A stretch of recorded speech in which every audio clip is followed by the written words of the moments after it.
it's hard or harder to jump into conversations about healthy sexuality if people are feeling a little apprehensive, if there have not already been other types of conversations happening in the home on other sensitive topics.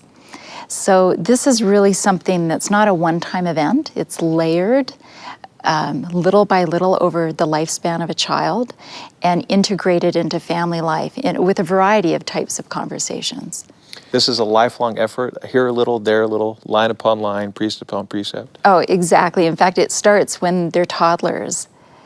And in the Parent's Guide, which is such an outstanding resource that the church has published, it starts when they're infants and layers those lessons and guidance for parents until courtship and marriage as young adults.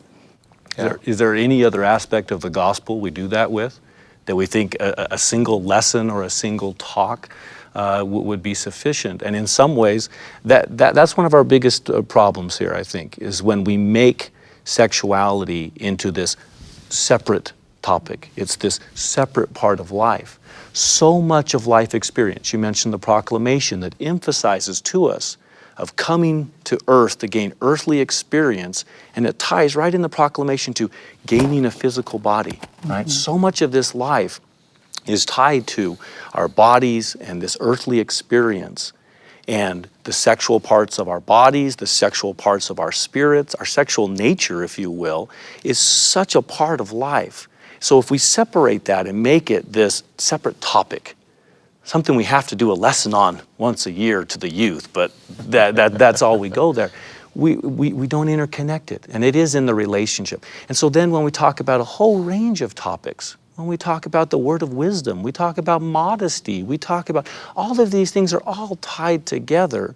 And so when we bear testimony to our youth about all these other parts of the gospel, we try to be examples to our youth in all these other parts of the gospel, but somehow with sexuality we treat that differently.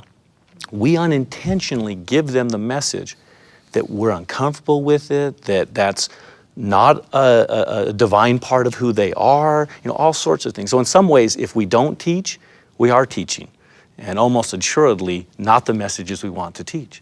The wrong message, Yeah. absolutely. The absence of teaching is a form of teaching.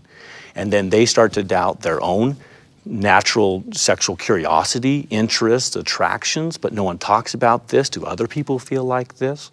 Right? And so one of our biggest things is to get away from the big talk mindset. It really is about relationships. It really is layered across, and it needs to be as comfortable and casual as it can possibly be. It needs to be driving in the pickup truck. It needs to be sitting on the bedroom floor. The more we make it into a big talk mindset, our young people don't know how to get back to that big talk time. Oh, I need to talk again about this, but I don't know how to create the big talk. I know how to talk to dad in the pickup truck. I know how to talk to mom in the kitchen. I know how to talk while we're out in the yard picking strawberries.